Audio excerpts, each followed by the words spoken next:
Hello again and welcome to Foreplay Radio Sex Therapy. I'm your host, certified sex therapist Laurie Watson, author of Wanting Sex Again, and blogger at Psychology Today and WebMD.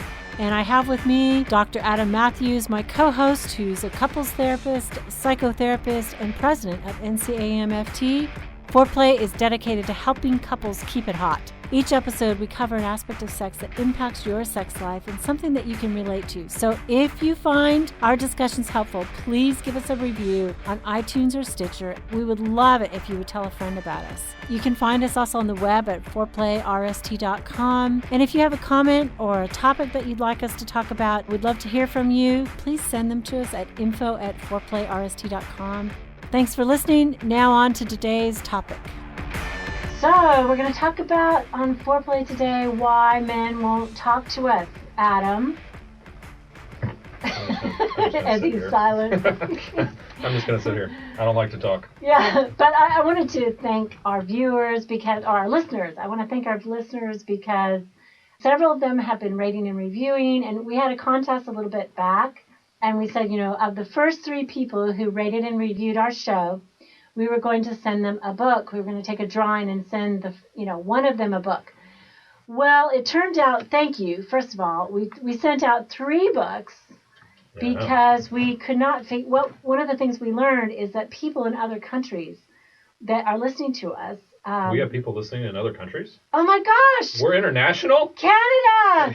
Canada is like 10% of our listeners. What? We are Canadian. We are Canadian. Please send us Trudeau. Way to go, Canada. Please send us your leader. Can you take over North America for us? Who knew you were sexy? Way to go, Canada. You are sexy, Canada, and thank you. But, and UK too. UK and Ireland. So we had people all over the world rating and reviewing us and sending us a note saying, hey, I rated and reviewed you, but we didn't see it. So we're like, could you do it again because it's not showing up, blah, blah, blah. Well, we know how to do it now. We know how to look at other countries' sites, the rate and review. But we're going to do another contest. Another one. Thank you. Could you just please rate and review us? And then of the first 3 people who send us a screenshot, wherever you are in the world, of the review, send it to us, and we will send you a Foreplay mug. We will send you a coffee mug. Yeah, we have They are good. These black coffee mugs. And the coffee is like Adam's and my thing. Yeah, it's my spirit animal. It's my love language. It is his love language, yeah. It's my ride or die. Yeah. So we always have coffee. Can you tell? Yeah. Can you tell? We always have coffee before this podcast.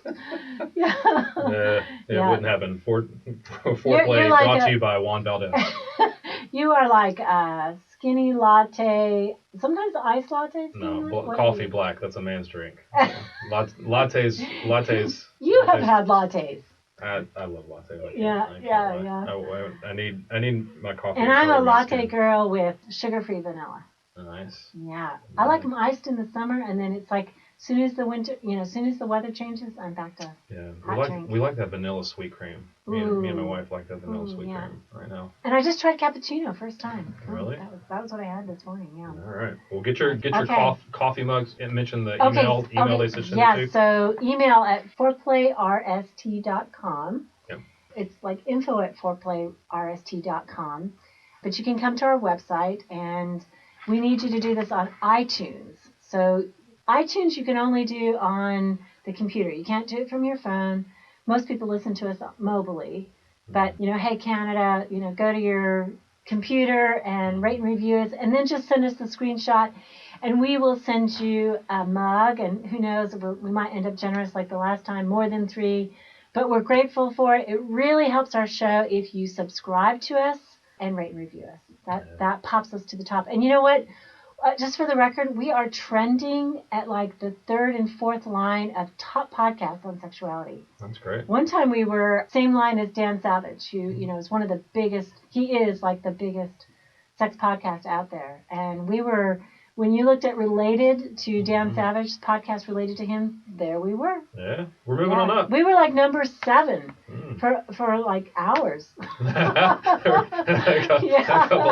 couple hours there. I obsessively was looking, like, where are we? And I was like... You kept downloading and we kept moving up. It was weird. But a lot of times sometimes even line 2, 2, 3, and 4 for sure. Usually line 3 definitely. Yeah. Sometimes we split, but okay. So we're going to talk. Why don't men talk? What is that? Talk? We're talking about avoidant males, right? Avoidantly attached males. And honestly, I mean, this is another one of those things where we got to say we're a little gendered here. We're a little stereotypical, but it does seem to be that most men don't like to talk. Women, by and large, are the initiators of couples therapy. Yeah. All right, they're the ones that are going to make the call. They make the call. They're the scout. They bring them in. Yeah. They often come in first. Yeah, they do. They check it out. Is it safe? Yeah. Is it? I get a lot of women who tell me we want a male therapist because we want our husband to feel comfortable. Yeah. Right. We don't want him to feel ganged up on. Exactly. So I mean, it's a thing. It's something. Right. It's something that happens. I think men trust me because they really get it that I'm about sex. Right. I can help them get more sex, and I think that smooths over the gender issue. Are men more likely to come to a sex therapist, do you think? You think they're more willing to do that because they think they're going to help you? Their needs are going to be well represented, usually. Yeah, and I think I don't know, I'm kind of at this magic age where men feel comfortable talking to me about sex. I don't know. I have more male clients these days than ever before.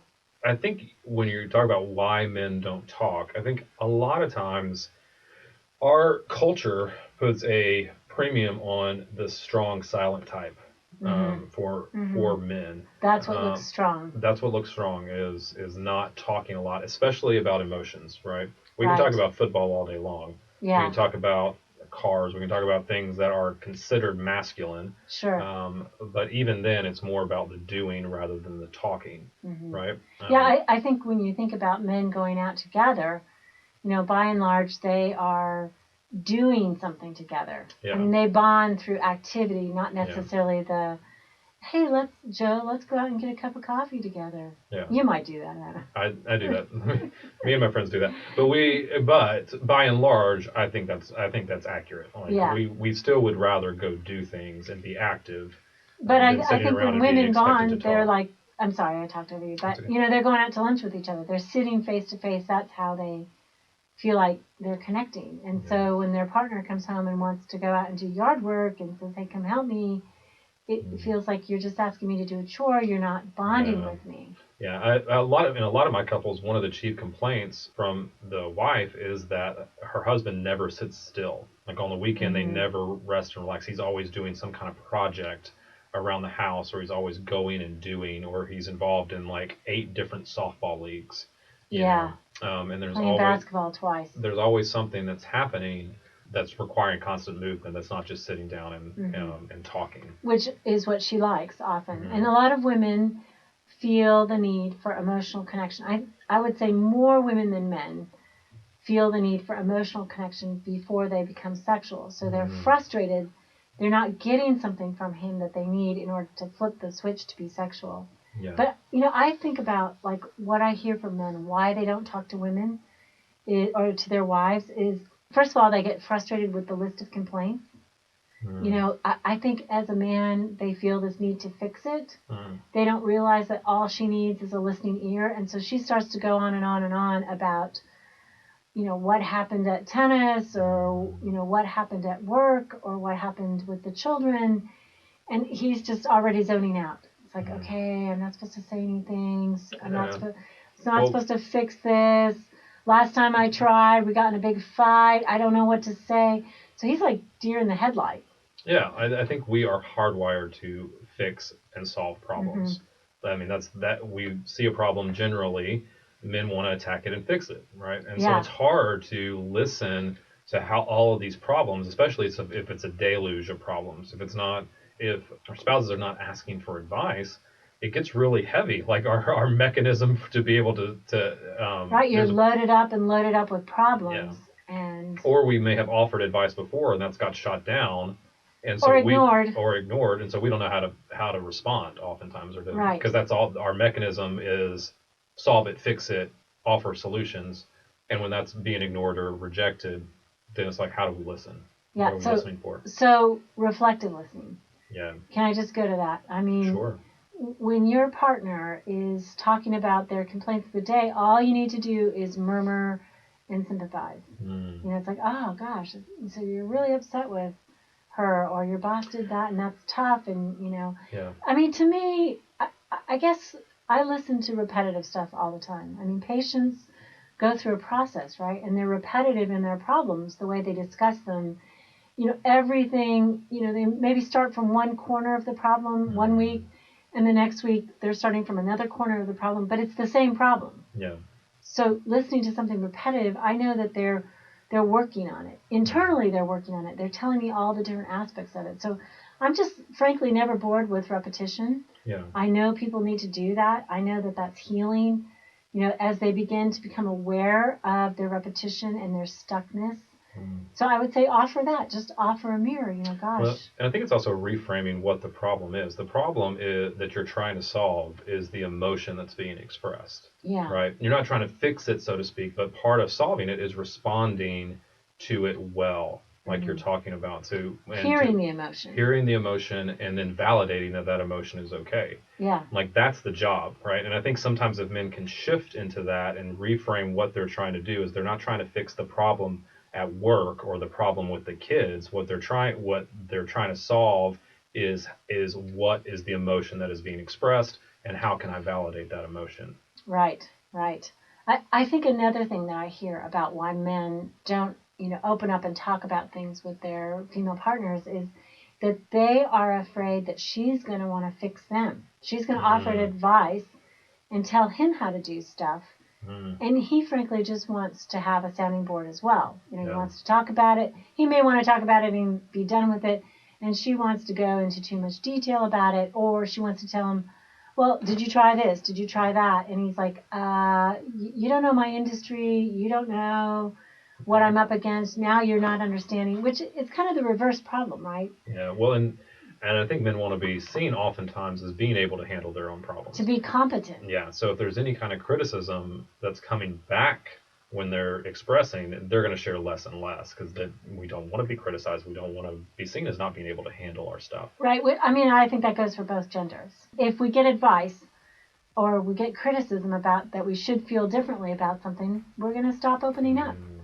Yeah. I think another one on here that we want to talk about why men don't talk is there is oftentimes a fear that it is going to start a fight or it is going to make things worse. That if we share what's really going on or what we're really thinking, especially if we have a legitimate complaint about the relationship or something that we want fixed or changed, that it's going to start a fight. Yeah, it's going to lead to conflict, and it's going to escalate things, and it's going to hurt rather than it's going to help. Yeah, so they're conflict avoidant somewhat because they don't want to start a fight. Okay, let's come back and talk about that conflict avoidance. Foreplay Radio Sex Therapy, right back.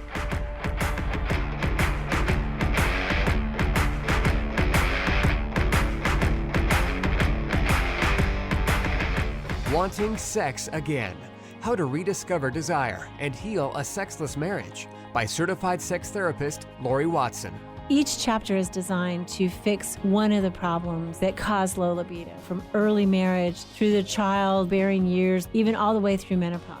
I've also had men read it and tell me that for them it was the most hopeful thing they read about resolving sexual problems. Look for Wanting Sex Again on Amazon.com. You can also talk to Laurie Watson for therapy in person or via Skype. I offer couples counseling and sex therapy, and I think about both aspects of the relationship, emotional intimacy and sexual technique, and that combination together helps marriages be happy. Improve your sex and improve your relationship with Awakening Center for Couples and Intimacy. Find out more at awakenloveandsex.com. Awaken what's possible. Hi, I'm Dr. Adam Mathews, and I want to welcome you to Mathews Counseling. At Mathews Counseling, we believe it is our job to come alongside you in whatever difficult challenges of life you are in and help you rediscover hope and to find the strength that you have to face those challenges. We believe in people, specifically that no two people are alike and therefore they need solutions that are unique to them. We strive to create a safe and comfortable place for you to explore who you want to be and identify the obstacles standing in your way. Oftentimes, the first step toward finding help is the hardest, but it can also be the bravest. At MathewsCounseling.net, we strive to help make the first step easy. There you will find our blog with some great resources from our therapist. You'll also find a link to our client portal where you can schedule directly with our therapist at your convenience. We offer free 30-minute consultations either in person or over the phone, so the first step is at no cost to you. Give us a call at 919-587-8018, or again, find us online at MathewsCounseling.net. We look forward to working with you.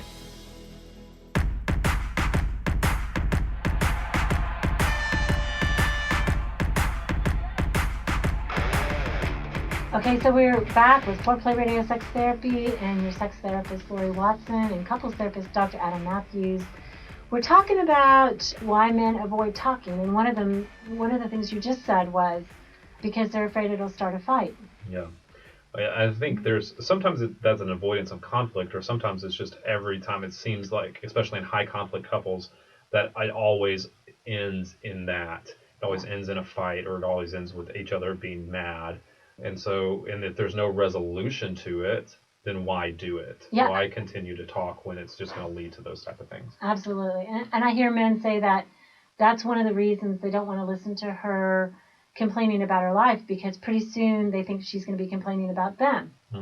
It's like one thing, she's in a bad place, she's in a bad mood, I just want to get out of the room. Yeah. I don't know how to contain her. Yeah. And I think too, we said this earlier, but when men have a complaint or they have something difficult that they want to talk about that has to do with the relationship, a lot of times when they bring it up, they have a hard time dealing with the emotion that's met in response. Right. I have a lot of couples who, when he brings something up, she starts to cry.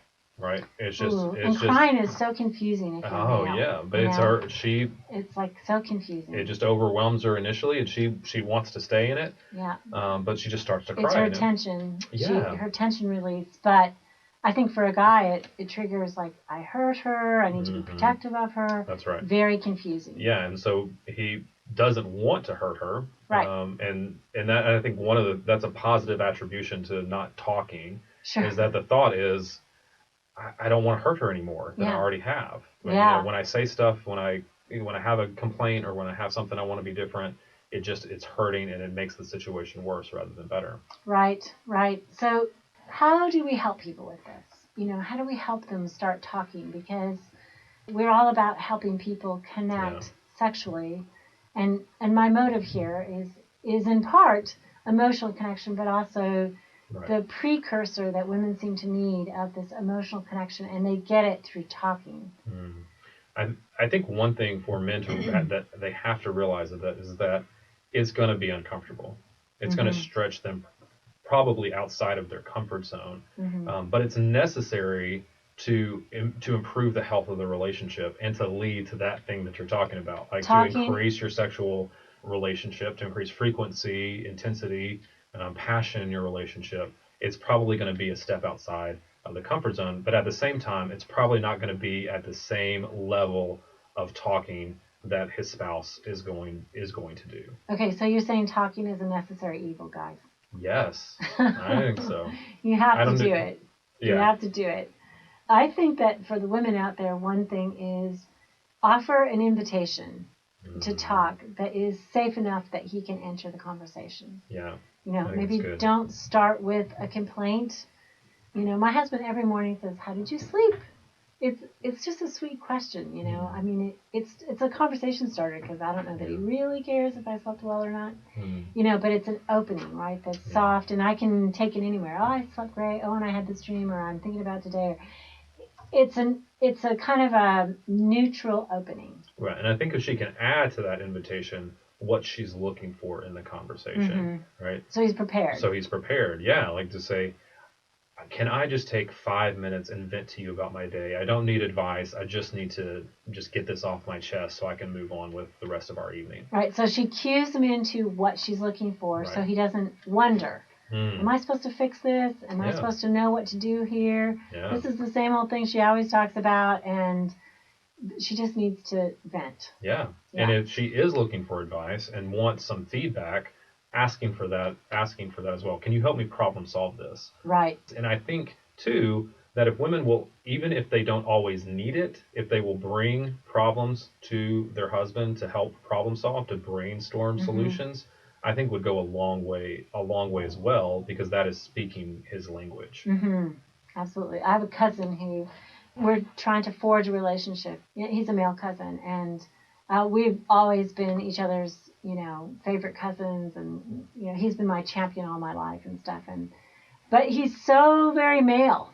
Like, he asks me, so what's going on in your life? And I'll tell him something. And I swear to God, in like 5 minutes, conversation over, because he's fixed it. He's told me what to do. And if it's all done. And I'm like, Steven, just listen to me. I can't, I know he wants me to go further and talk further about who I am and to get to know me. But he just doesn't have the skill set really at this point. And I don't think he listens to my podcast. So I love you, Steven, if you do.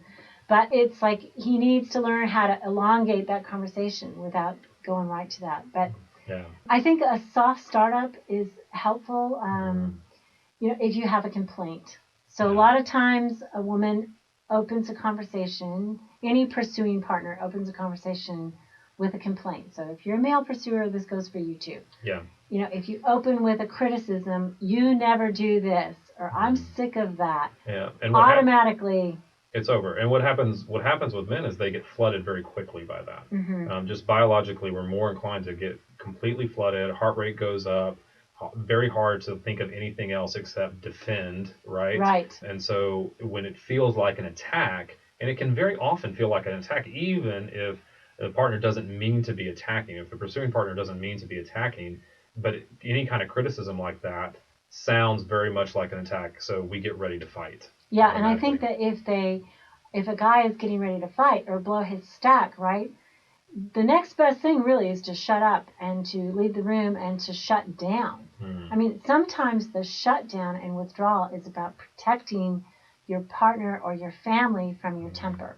That's right. And your anger. Yeah, you have to have the freedom to be able to leave, to keep it from going any further. And also, though, I mean, it also requires development over time, right? How do you, eventually, right, if we have a temper, we have to learn how to stay in the fight, not lose our temper, when our partner is upset with us. But soft startup can really diffuse that so quickly, right? And it's the request, it's softening your tone. It's making a request instead of a complaint. That's right. You know what, honey? If you're going to be late, I just need you to call me because I get so anxious and worried. Or dinner's been waiting and the children have been waiting and everybody's starving. If you just call me, right, I can adjust. I can make it happen. Versus, you're late again, you're always late, you don't care about me, and all these assumptions about it. And soft startup also can character assassination. Well, that's exactly what I was going to say. Soft startup can also include an assumption, a good assumption that they did not intend to be harmful, that whatever the complaint is you have, that they didn't intend to hurt you. So saying, I know you probably didn't intend this. I know you probably didn't mean to do this, but this is the way that it felt. Can we talk about how to change it?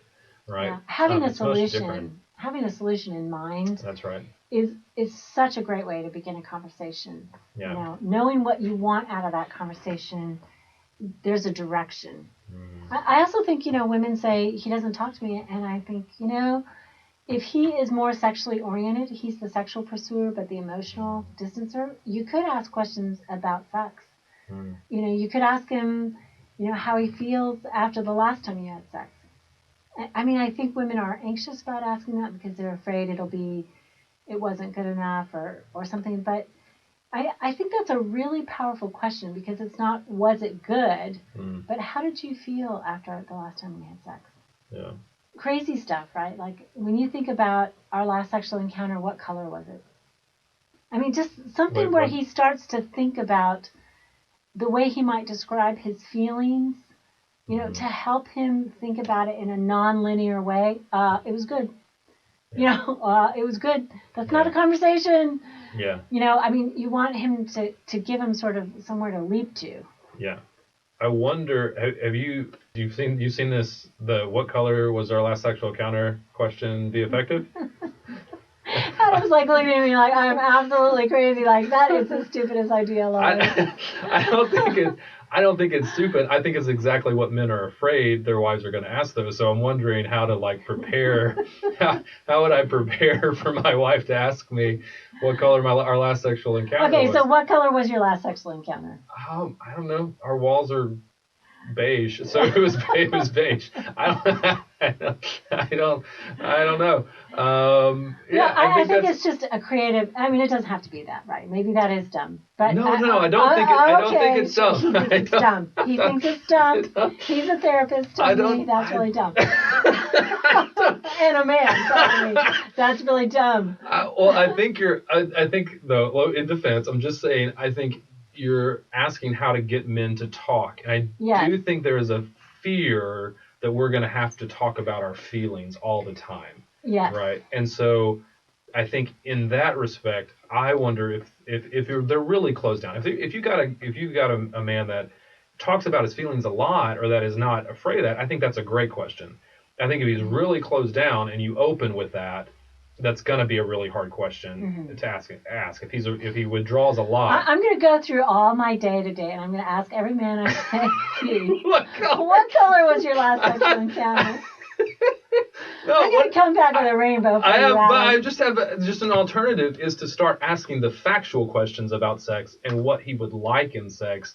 And asking as lead-ins. Can I suggest maybe just those as lead-ins? Okay, lead-ins to the more feeling the more of the feeling questions, because he's going to know that information. Yeah. I think what I hear a lot from men is when they're asked deep, some bizarre questions. Well, not just bizarre, when they're asked deep feeling questions that for women are probably normal questions. Yeah. Right? Like when they ask when women, my perception is, and you tell me if I'm wrong, that they talk about feelings a lot. Like they talk about at the coffee shop, they talk about how did you feel about that? Yeah. When they have their first kiss with a boyfriend or whatever, they tend to talk about how they felt when it happened. Men tend to talk about how it happened, right? Sure. And even then, the details are small. Like they're not going to go into they'll say, "Oh, we kissed after the date was over." I always tell my husband he's a poor reporter. It's like, what happened at the meeting? We voted. It's like I want to know a 20-minute discourse, and what was Betty Sue wearing, and were those two people that I always fight, were they arguing? I mean, I want to know everything. When my wife asked me about my day, I saw clients all day. This? Like, why? I don't even know why you have to ask. Like, it's confusing. Like, you see we have a shared calendar. You know what I did, but she's. But it's the color. It's the color. I know. It's the color that's important. It's not the facts. Like my father-in-law collected genealogy, and it was always like, who was born to who. I don't care. It's like, were they farmers? Did they do something with their lives? It's like, I want to know the color about the life. Okay. Yes. I mean, that's and all I'm saying in that is that there's some lead up, especially when you talk about sex. If you start talking about what he likes about what you're doing currently, what he wants to change, he could probably answer. He's going to answer a lot faster, and then moved into so he has time to think about it. Yes, and I would say talk to him after sex versus before sex, right? Because men are usually more open afterwards. They feel comfortable. Okay, we're done. The color of this podcast, by the way, was blue. That's how I felt. It's blue. It's a turquoise marine color. Oh, I love it. Comforting. I love it. Okay, you are listening to Dr. Adam Mathews talking about the color of this podcast and your sex therapist, Laurie Watson. Thanks for listening to us. Hey, help us stay on top here at Foreplay. We'd love it if you would subscribe and share it with your friends. And please take 1 sec and rate and review us. Thanks so much.